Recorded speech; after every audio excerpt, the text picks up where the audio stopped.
As you guys know, when it comes to Nick Wright, over the past couple years, he is one of, if not the biggest, Nikola Jokic haters. And he will bend any argument, any stat, any narrative as long as it downplays Jokic in his case to win MVP. And recently on YouTube, I saw a short segment where Nick Wright once again displayed stunning hypocrisy. So without further ado, watch this quick clip where Nick Wright talks defensive stats and specifically advanced defensive analytics for Nikola Jokic.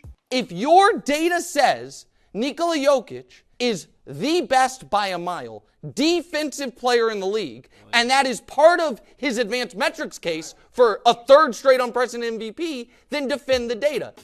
Now let me go on the record saying, when it comes to Jokic, he's not a great defender or even a good defender. But for Nick Wright in that segment, he made it pretty clear advanced defensive metrics like defensive plus minus and defensive win shares in his eyes are useless and highly misleading. And he even dedicated a whole segment on Colin Cowherd's show to exposing these stats and how foolish they can be. Minus.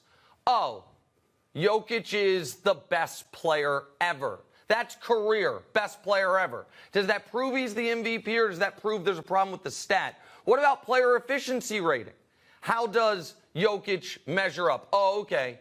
So last year he had the best season ever, and this year it's the 6th best season ever. What about career player efficiency rating? Oh, he's in the conversation for best player ever.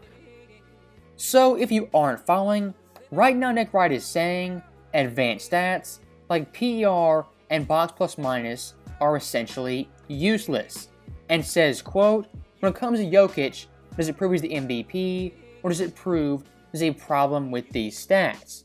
In isolation, Nick Wright's point isn't that bad, as advanced numbers sometimes can be misleading. And if you hate them, more power to you. Because me personally, I take them with a grain of salt. But when it comes to Nick Wright and the advanced stat argument, I do find it very hypocritical now in 2023 he hates advanced metrics. As back in 2018, 2019, even as recent as 2020, he had no problem using these same stats to put LeBron James ahead of Michael Jordan. And looking at this tweet right here, arguing LeBron is better than Jordan, he brings up offensive win shares, defensive win shares, box plus minus, and even VORP. And to cap it off at the bottom, he says, quote, when it's all said and done, this isn't even going to be a debate for who's the GOAT. Don't you find that pretty funny?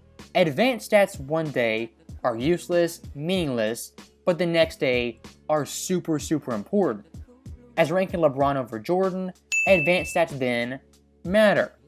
But for Jokic, winning MVP, being a top 5 player, the advanced stats then are useless and complete garbage. And I do find it equally as funny, in less than 3 years Nikola Jokic has melted Nick Wright's brain. And I sincerely say, thank you Nikola Jokic, as he's exposed Nick Wright for the clown he truly is. Now, I said it was 2 things. Then there's the offensive side of the ball, which I'm going to go through a really kind of archaic stat. Points per game. Points per game, Joel Embiid. That's the only 3 guys who have averaged more points per game in a season since the merger than Embiid is this year. I feel like that's almost been overshadowed, that Embiid is scoring right now at a truly, again, he's the most points per game by a big since the merger. He's scoring way more than Joker. They rebound at the same rate. Joker's obviously a better passer. And with respect to defensive box plus minus, I think I'm going to say a little bit, Embiid's a better defensive player. I don't know, call me crazy, but I think Embiid's a better defensive player. So I don't know why it's that close. Now, stopping that clip right there, I want you guys to understand one thing and look past the Embiid versus Jokic debate and look at the actual arguments Nick Wright's making. For Embiid over Jokic, what Nick Wright says is points per game matter a lot. And that stat alone is a big reason Embiid deserves MVP. Nick Wright in that segment was arguing Joel Embiid was a better scorer, a better defender, an equal rebounder, and a worse passer. If you replace Embiid's name with Michael Jordan and Jokic with LeBron James, Nick Wright there makes a great case as to why Jordan is a better player than LeBron James. And unknowingly, he kind of unravels this whole GOAT debate for LeBron being ahead of Jordan. As you guys know, Jordan, legacy-wise, the gap is much bigger than the gap between Jokic and Embiid. As for Jordan and LeBron, in terms of accolades, there's a Hall of Fame resume between the two players. And I want to say once again, to really hammer it home, Nick Wright in the moment will do anything to win a debate. It doesn't matter what he said last week, last month, or even last year. Whatever is convenient, he'll use it in the moment to make his point to win a debate. Are we going to redefine what is and what is not an MVP? I think it is Joel Embiid. But Giannis, at the very least, goes in line with so many MVPs of the past, which is we have a clear-cut best team, and their best guy, a lot of us believe, is the best player in the league, and he hasn't won in the last few years. He should win. I'm totally fine with that. I'm also okay with there is a guy who this year has been just as good as the guy we all agree is the best player in the league. His team is almost as good, and he's come really close in the past. Now, for the first time in a long time, me and Nick Wright actually agree on one thing. That being that Giannis has the best case to win MVP based on precedent as well as history. As it currently stands, he's on the best team, he's the best player, the best two-way player, putting up historic numbers. In terms of MVP, since 1960, 70, even 80, Giannis checks every single box to win the award. And that's why I find it very weird Nick Wright, despite laying out Giannis' case to win the award, which is virtually flawless based on history, he still picks Embiid over the Greek Freak. I really don't get the Embiid over Giannis case, but to each his own. And speaking of Embiid's case to win MVP, the Embiid crowd was hyping up him beating Jokic, scoring 40 less than a month ago. For them, that singular game was hugely important to the MVP. But last night, when Giannis Antetokounmpo dropped 33, 14, and 6 on damn near 80%, the Embiid crowd went silent. I'm not saying head-to-head matters so much, but for the Embiid crowd, they were touting him beating Jokic as some historic accomplishment. But for Giannis, they're eerily quiet. And one more thing I do want to point out, for Jokic and his Denver team, in mid-March, they were definitely struggling, going 1-4 on an East Coast road trip. Because of those losses, he fell from 1-2 on the MVP ladder.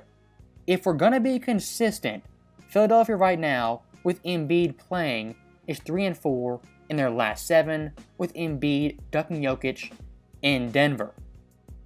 Let's be consistent and hold the standards for every player, not just Jokic or Giannis.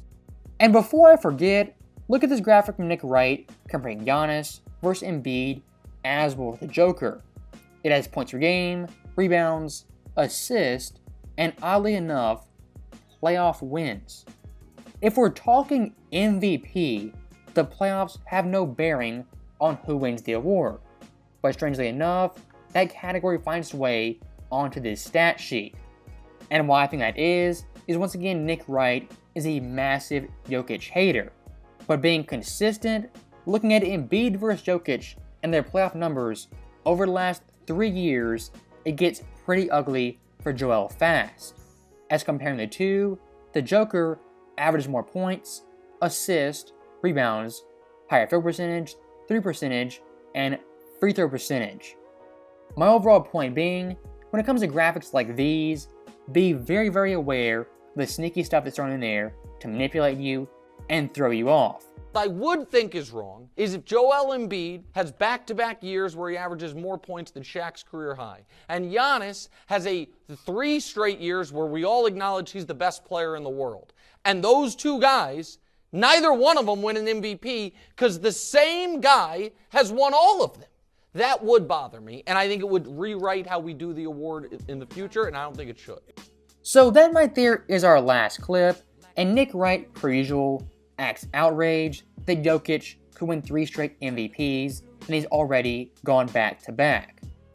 And once again for Nick, he gets very, very slick with the stats. As for Embiid, he says how could a guy who averages more points than Shaq not win MVP? First off, that's a stupid bar and a stupid gauge of who wins the award. And secondly, Jokic in his own right has put up historic numbers, not just this year, but the year before that, and in 2021. As looking at this year, historically speaking, he's averaging more assists than an MVP Wilt Chamberlain, a higher field goal percentage than MVP Shaq, and a higher field goal percentage than MVP Tim Duncan. I can go on and on down the list from Nikola Jokic having historic stats. I'm not saying these stats right here prove Jokic is the MVP. All I'm showing you guys, you can do the exact same argument for Jokic, Embiid, and Giannis.